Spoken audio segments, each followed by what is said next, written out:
Hello friends, আমি তমালি। আমার বাগান আপনাদের সবাইকে অনেক স্বাগত জানাই। চলে এসেছি আবার সেই অ্যাডেনিয়াম নিয়ে। এই বছরে এই লাল অ্যাডেনিয়ামটাকে কিন্তু আমি একটু প্রুনিং করেছি অনেক বছর বাদে। তো দেখুন কত সুন্দর ফুল হয়েছে। কোনো রকম কিন্তু রিপোর্ট এবছরে আমি করিনি, কারণ সব সময় কিন্তু অনেকেই ভাবেন যে হ্যাঁ প্রতি বছর বছর রিপোর্ট করতে হয়। এই গাছটাকে আমি চট করে খুব একটা বেশি রিপোর্ট করি না। 2 বছর অন্তর অন্তর হয়তো একবার হয়তো রিপোর্ট করলাম, কারণ যখন নিয়েছিলাম তখন খুব ছোট ছিল গাছটা। তো আস্তে আস্তে বড় হচ্ছে। সব সময় রিপোর্ট করার দরকার পড়েনি আমার এখানে। রিপোর্ট করলে ভালো হয়, কিন্তু আমার উইদাউট রিপোর্ট আজকে আপনাদের রিভিউ দেখাচ্ছি। মানে এত সুন্দর একটা কাটিং। এটা যখন প্রথম হয় তখন এই ধারে নীল আভাটা থাকে, আস্তে আস্তে ফেড হয়ে গিয়ে নর্মাল কীরকম হয়েছে সেটা আমি দেখাচ্ছি। উইদাউট রিপোর্টের গাছ যে পটে ছিল সেই পটেই আছে। খালি এই বছর করেছি কি একটু ডাল কেটে দিয়েছিলাম। তো এই জায়গায় ডালগুলো কাটা আছে।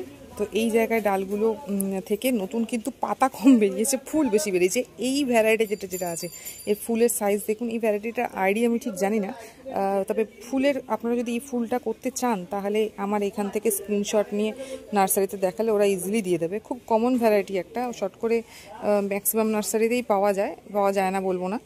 তো এই ভ্যারাইটিটা করতে পারেন। হ্যাঁ, মানে প্রচুর পরিমাণে ফুল দেয়। দেখুন ফুলের কোয়ান্টিটি দেখুন, পুরো বল হয়ে আছে একদম, পুরো একটা যেন মনে হচ্ছে বল। আমি সব দিকের অ্যাঙ্গেল থেকে দেখাচ্ছি। এই দেখুন, দেখুন পুরো বল। তো আমার এক্সপিরিয়েন্স শেয়ার করলাম। এবছর কিন্তু আমি রিপোর্ট করিনি। উইদাউট রিপোর্টে কিন্তু গাছেও ফুল হচ্ছে।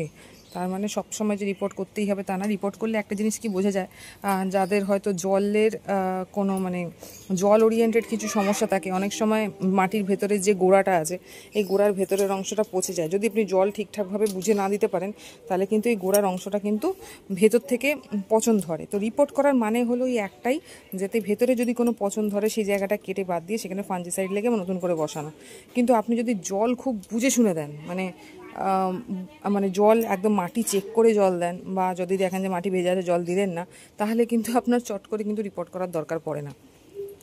তো ছোটো গাছের ক্ষেত্রে আমি বলছি, এখন প্রতি বছরই গাছ বাড়ে। আমি একেবারে একটা 12 ইঞ্চির টবে দিয়েছিলাম একটা, যখন ছোট ছিল, তো যার জন্য আমাকে রিপোর্ট করতে হয়নি। কিন্তু আমাকে যদি এই ছোটো গাছটাকে যদি আমি 8 ইঞ্চির পটে বসাতাম তাহলে অবভিয়াসলি 1 বছর 1.5 বছর বাদে সেটা বড় হয়ে যেত, তখন আমাকে আবার 10 ইঞ্চিতে কনভার্ট করতে হতো। আমি ডাইরেক্ট 12 ইঞ্চিতে দিয়েছি এবং বুঝে জল দিয়েছি। আমি সবসময় বলি ছোট সাইজের পট থেকে শুরু করুন, কারণ জল বুঝতেই সবার আগে সমস্যা হয়। গাছের কিন্তু যত রকমের সমস্যা জল থেকে আসে। মানে আপনি জল কীভাবে দিচ্ছেন বা জল কতটা দিচ্ছেন তার উপর ডিপেন্ড করছে। তো জল যদি আপনি বেশি দিতেন, আমি বড় পটে বসিয়েছি ঠিক আছে, কিন্তু আমি জলটা খুব বুঝে দিয়েছি। এখন বড় পট অনুযায়ী যদি আমি জল দিতাম তাহলে কিন্তু গাছটা সার্ভাইভ করতো না। গাছটা যেইটুকু জল খায় সেইটুকু অনুযায়ী আমি জল দিয়েছি, যার জন্য কিন্তু গাছটা সার্ভাইভ করেছে এবং গাছটাতে রিপোর্টে করার দরকার পড়েনি। আর পেস্টিসাইডটা একটু ইউজ করবেন, নাহলে প্রচণ্ড পরিমাণে মিলিবাগ হয় চারদিকে। আর কিছু ভ্যারাইটি আছে, এইটা আমার নিজের হাতে বানানো। এই একটা ভ্যারাইটি আছে যে শীতকালেও ফুল দেয়, এটা কিন্ডা পিঙ্ক, আমি নিজে নাম দিয়েছি। প্রচণ্ড ভালো ফুল, এবং এইটুকু গ্যারেন্টি আমি দেবো, কারণ এই ফুলটার যে সারফেসটা আছে এটা পুরোটা খোলে, কোনো দিন এরকম বুঝে নষ্ট হয়ে যাবে না, সব কটা খুলবে। কিছু ভ্যারাইটি আছে যেগুলো খুলতে চায় না, যেমন এখানে একটা ভ্যারাইটি আছে, এটাকেও এবছর প্রুনিং করে দিয়েছি। এই সাদার মধ্যে এরকম স্ট্রাইপ, এই দেখুন এই ভ্যারাইটিটা একটা আছে। আমি আগেও বলেছি যে এইটা চট করে বেশি খুলতে চায় না, মানে অর্ধেক খুলে রয়ে যায় বা কুড়ি অবস্থায় ঝরে যায়। তো এরকম এটা হবে না। আর এইটা হলো শীতকালে, এখনও আমার ওখানে ফুল দিচ্ছে দেখুন, এই সেম ভ্যারাইটি পুরো শীতকাল ভর ফুল দিয়েও শান্তি হয়নি, ও এখনও দিয়ে যাচ্ছে, মানে নন স্টপ এনার্জি।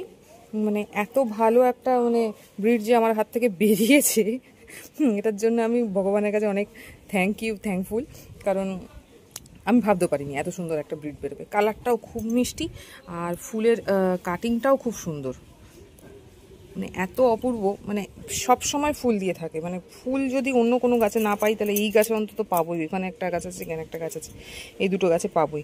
এছাড়াও আর একটা ভ্যারাইটি আছে, এই দেখুন এটার আকারে আগাগোড়াই দেখিয়েছি, এটা আকারে অনেক বড় হয় সাইজ দেখুন। সব থেকে জায়েন্ট এডেনিয়াম যদি বলি তাহলে আমার কাছে এটাই আছে, প্রচণ্ড বড় পরিমাণে হয়। এবছরে একটু সমস্যা হয়েছে, দেখুন কুঁড়িগুলো এই যে বলছিলাম কেন মিলিবাগে পেস্টিসাইড স্প্রে করবেন, কুঁড়িগুলো সব ওই মিলিবাগ লেগে লেগে আমার কুঁড়িগুলো সব কুঁকড়ে গেছে। তো যেহেতু বারান্দার গাছ আমি চট করে পেস্টিসাইডটা ইউজ করতে পারি না, তো ওটাই একটা সমস্যা আছে। এখানে একটা ভ্যারাইটি আছে, দেখুন এই ভ্যারাইটিটাও খুব ভালো ফুল দেয়। এখানে একটা ভ্যারাইটি আছে, এই ভ্যারাইটিটাও খুব ভালো ফুল দেয়। এই এক ঝাঁক ফুল দিয়ে এবার রেস্ট নিচ্ছে, আবার একবার দেবে। এই কালারটাও খুব সুন্দর ফুল দেয়। আর এইখানে একটা ভ্যারাইটি আছে, এটাও দেখিয়ে দিচ্ছি, এই দেখুন এটাও খুব সুন্দর ফুল দেয়। আর একটা যেটা আছে এই ব্ল্যাক কালারের হয়, এটা আমি মহাদেবদা বলে একজন আছেন, তো তিনি আমাকে একটা গ্রাফটিং করে দিয়েছিলেন। এটা এখন সবে ফোটা শুরু করেছে। আর এখানে আর একটা রানী কালারের ভ্যারাইটি আছে।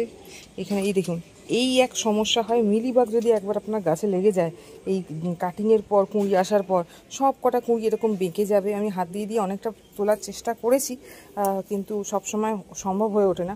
আর শুকনো ফুল কখনোই রাখবেন না, শুকনো ফুলগুলো তুলে নেবেন, যতই শুকনো হোক না কেন, মানে ফেলে দেবেন, ওটা রাখবেন না। তো এই পেস্টিসাইডটা ওই জন্য একটু স্প্রে করবেন। আমার এখানে স্প্রে করার অপশান নেই ঘরের সামনে বলে, তো তাও ঠান্ডা জল দিয়ে যতটা দূর করা যায় সেটা চেষ্টা করছি। তো এইটা করতে পারেন। আর এই নতুন একটা যেটা অ্যাডেনিয়াম কিনেছিলাম সেটাতেও ফুল এসছে, এই দেখুন এটা সিঙ্গেল ফুল হয়, এটা এরকমই ফুল হয়। তো জাস্ট আজকে অ্যাডেনিয়ামগুলো ঘুরে ঘুরে দেখালাম, দেখে বলবেন কীরকম লাগলো। আপাতত বারান্দার লুকস এরকম আছে। এইদিকে তো অর্কিড ছিল, অর্কিড আছে, এপিফাইলাম কুড়ি চলে এসছে, নতুন এপিফাইলামটা যেটা একটা ডাল কাঠেতে মাউন্ট করেছিলাম, তো সেটা চলে এসছে। আর এই সবুজ অর্কিড তো এখনও দিয়েই যাচ্ছে কন্টিনিউয়াস। আর এইদিকেও একটা আছে, ইনি বাবু 2 বছর বাদে প্রথম ফুল দিয়েছেন, মানে খুব কষ্ট করে এই গাছটা ফুল এসছে, আসতেই চাইছিল না একদম। তো আপাতত বারান্দার লুকস এরকম আমি দেখিয়ে দিচ্ছি। এখানে একটা অর্কিড হয়ে আছে, আপাতত বারান্দা এরকম আছে।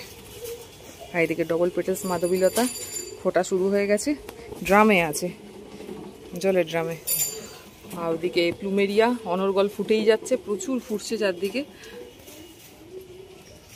আজকে এটুকুই, দেখে বলবেন কীরকম লাগলো। অ্যাডেনিয়ামের সাথে সাথে বারান্দাটা একটু ঘুরিয়ে দেখিয়ে দিলাম। তো আগামীকাল আবার দেখাবে অন্য কোনো গাছের ভিডিও নিয়ে।